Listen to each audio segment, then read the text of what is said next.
Felix Antoine Tshisekedi Tshilombo, perezida wa Repubulika ya Demokarasi ya Kongo, yamaze kugezwa imbere y'ubutabera. Uru ni urukiko mpuzamahanga mpanabyaha ruherereye Irahe mu Buholande, ICC. Uyu Felix Antoine Tshisekedi Tshilombo yamaze kuregwa na bamwe mu baturage. Ese bisobanuye iki kuba abaturage bamwe bafata abayobozi b'igihugu bakabajyana imbere y'ubutabera? Ese ibi ngibi bihurira hehe no kwamburwa ubudahangarwa?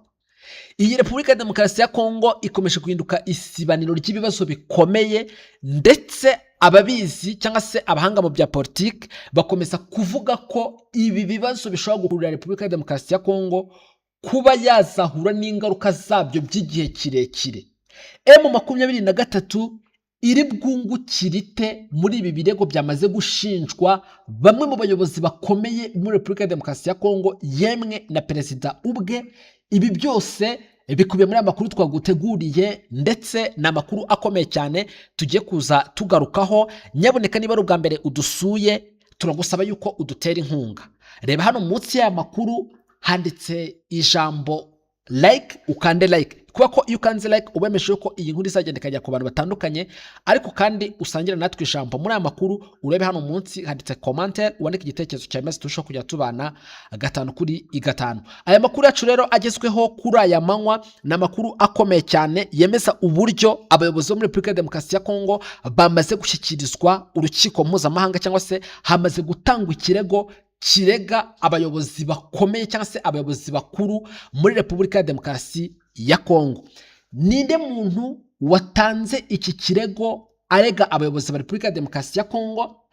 Uyu ari kurega iki aba bayobozi? Ibi ngibi byose tugiye kuza tubisesengura, ndetse tugende tubigarukaho n'impamvu nyamukuru yaba yateye aba baturage batandukanye kuba barega Felix Antoine Tshisekedi Tshilombo. Murabizi yuko Repubulika ya Demokarasi ya Kongo imaze igihe kitari gitoya iri mu ntambara ihanganyemo n'imitwe yitwaje intwaro, ariko noneho guhera mu mwaka wa 2022 bwo byareruye batangira guhangana na M23 mu buryo buhoraho.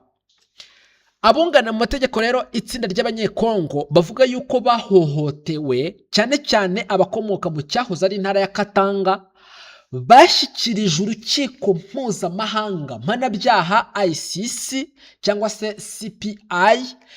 Uru rukiko ruherereye Irahe mu Buholande, bakaba barabashyikirije ikirego gishinja abayobozi bakuru ba leta ya Repubulika ya Demokarasi ya Kongo hamwe n'abandi bantu bavuga yuko bafitanye isano n'ubutegetsi buriho muri Kongo kuba baragize uruhare mu bikorwa bishobora kwitwa ibyaha byibasiye inyokomuntu.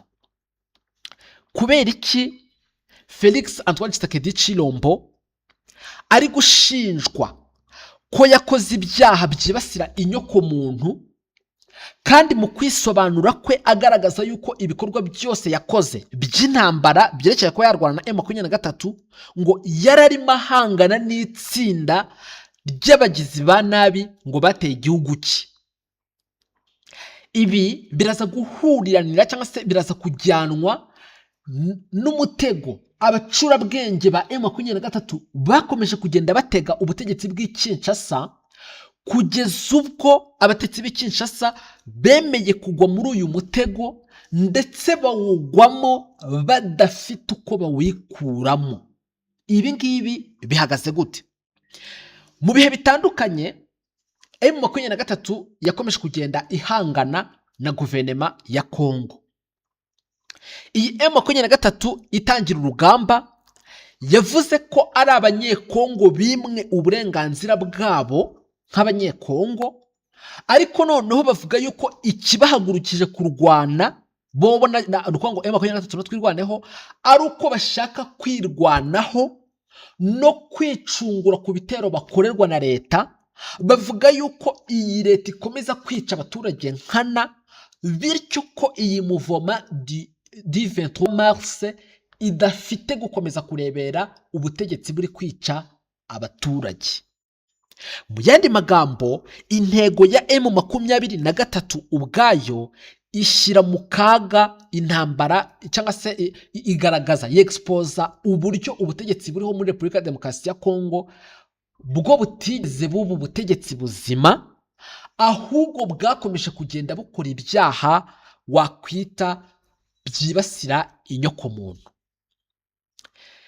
Ni ukuvuga ngo niba M23 yararwanye cyangwa se yarishoye ku rugamba ivuga yuko ibangamiwe n'uko leta iri kurasa abaturage bavuga ikinyarwanda, bakayikubita bakayirukana bakayifatana Goma, bakaza bakayifatana Bukavu, bakamanuka bakagenda bakayifatana Masisi, bakamanuka bakaza bakabayifatanya Minembwe, bo bagakomeza kugaragaza ko ikibaraje inshinga atari ugufata uduce, ahubwo ko bari kwirukana umwanzi uri kwataka abaturage bavuga ikinyarwanda. Ibi bisobanuye ngo ntabwo guverinoma ariyo iri kurwana n'umwanzi wayiteye, ahubwo abo leta iri kwita umwanzi bari kugaragaza ko leta iri kwica abantu ku bushake. Ibi rero nibyo biri gusunika abaturage bakarega Felix Antoine Tshisekedi Tshilombo mu rukiko mpuzamahanga, bakavuga yuko ari kugira uruhare cyangwa se ari gukontribiwa mu gukora ibyaha cyangwa se mu kwikomitinga mu cyo bita crime against humanity cyangwa se ibikorwa byibasira inyokomuntu.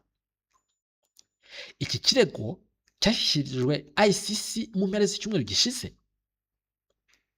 Bishatse gusobanura ngo Felix Antoine Tshisekedi Tshilombo mu ntambara yarasanzwe ahanganyemo na M23 yo kubabwira ngo nimurekure ibice mwafashe, hiyongereyemo icyaha cyo kuvuga ngo twebwe nka M23 cyangwa se abaturage kuvuga ngo twebwe nk'abaturage uko tubona mouvement du 23 mars cyangwa se M23 tuyibona nk'umucunguzi wacu waje kudukiza ubwicanyi ndengakamere buri gukorwa n'ubutegetsi buriho muri Repubulika ya Demokarasi ya Kongo. Bishatse kuvuga ngo iki kirego cyamaze kugezwa mu rukiko mpuzamahanga mpanabyaha, kiraza gihagarara cyangwa se gihayipinga cyangwa se kizamura M23 nk'umucunguzi w'abaturage uri kubarinda ubakorera ibyaha byibasira inyokomuntu. Mu yandi magambo, iyi wayita intsinzi ku rundi ruhande kuri kote ya M23.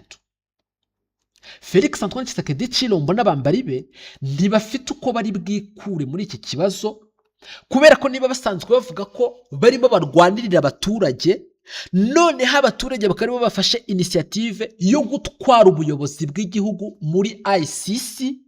Bishatse kuvuga ngo ya guverinoma ntabwo iri kurengera abaturage, ahubwo abaturage bamaze kubona ko abo leta yita abanzi nibo barimo baprotectinga aba baturage. Ibi bigahita bijyanirana n'ibikorwa M23 imaze igihe kinini ikora byo kuvuga ngo twebwe ntabwo turi gushaka gufata uduce. N'ikimenyimenyi twafashe Uvira muratubwira ngo tuyivemo bucya twayivuyemo. Twebwe ikituraje inshinga no kurinda abaturage, na ndetse twaberetse ko leta ifite gahunda yo kongera kurasa mu baturage, bityo dufite inshingano zo gukomeza kurinda abaturage. Mu yandi magambo, iyi M23 biri gushya bishyira ko amahanga yose abona ko ikomeje gukora icyo Amerika yagaragaje ko ishaka. Aya ni amakuru akomeye, ni ibintu byo kwitondera kuri Felix Antoine Tshisekedi Tshilombo. Bikomeje kumuhindukana, abatandukanye bakomeje kubona ko iyi leta ya Kongo ikomeje kuba exposed cyangwa se ikomeje gushyirwa hanze n'ibikorwa birimo bikorwa n'ubundi n'aba basore cyangwa se izi ntare za Salabwe.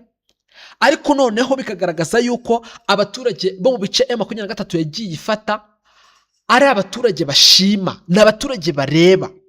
Uti kubera iki? Barimo baragereranya ubuzima babayeho igihe M23 itari ihari, babuhuza n'ubuzima bari kubaho igihe M23 ihari, bakavuga ngo burya kuva kera kose twari twarapfuye duhagaze. Mu yandi magambo, iyo iyi M23 itaza kugerera hano igihe, ubutegetsi bw'Kinshasa bwari gukomeza kutwica nkana, kuko tugereranije ubuzima twabagamo badahari aba ba M23 n'ubuzima twabagamo bahari, turimo turabona yuko leta yadukoreye ibyaha byibasira inyoko muntu, akaba ari nacyo kintu cyatumye bafata initiative yo gufata ubutegetsi bakabutwara mu banyamategeko. Ibi rero biri kuba ikimenyetso ndetse gikomeye cyane kigaragaza yuko iyi M23 ibyo biri kugenda bisobanuka.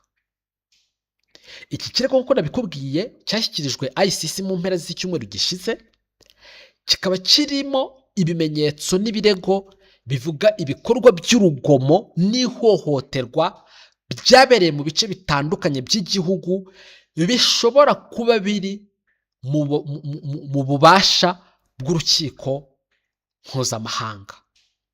Nk'uko amategeko ya ICC abiteganya, ibiro by'umushinjacyaha mukuru bizabanza gusuzuma ibimenyetso byatanzwe mbere yo gufata umwanzuro wo kumenya niba bakwiriye hatangiye gutangizwa isuzuma ry'ibanze, icyitwa preliminary examination, rizagena niba ibisabwa kugira ngo hatangizwe iperereza ku mugaragaro byujujwe.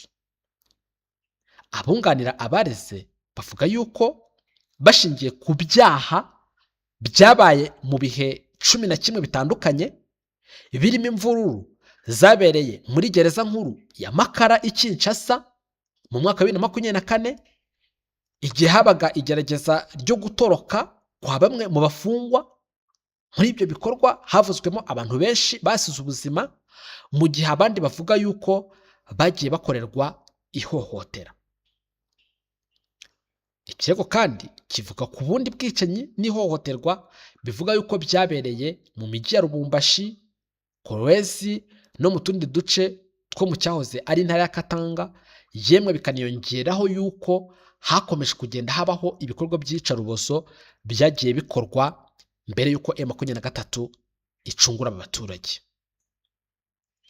Umwe mu banyamategeko rero bari muri iri tsinda rivugira abareze yitwa Hervé Diakise, yavuze yuko umutwe witwa Force du Progrès usanzwe uvuga yuko ufitanye isano n'urubyiruko rw'ishyaka UDPS rya Perezida Félix Antoine Tshisekedi Tshilombo, bavugwa mu bikorwa byinshi bikubiye muri iki kirego. Bishatse kuvuga ngo ni ibikorwa bikomeza gukorwa n'abari ku ruhande rwa Félix Antoine Tshisekedi Tshilombo, ibikomeza kugenda bikurura imvururu, ibikomeza kugenda bikurura polemique, ibikomeza kugenda bigaragaza yuko ubutegetsi bwa Tshisekedi bukomeza gukora ihohotera rihohotera abaturage ndetse no kugira ibyirengagizwa. Ese amaherezo y'ibyo muri Kongo araza kuba yahe? Ibi byose tuzakomeza kujya tubikurikirana ndetse tugenda tubigarukaho mu makuru yacu ataha. Niba ari ubwa mbere dusuye, nyaboneka wareba munsi y'amakuru handitse ijambo sabone cyangwa se subscribe, harebe ukandeho. Ariko iyo usangiye natwe ijambo ukandika igitekerezo cyawe, mbese wowe ubona iyi ntambara yo muri Kongo izarangira ite? Ese Félix Antoine Tshisekedi Tshilombo azakomeza umutsi kugeza kuwa kangahe?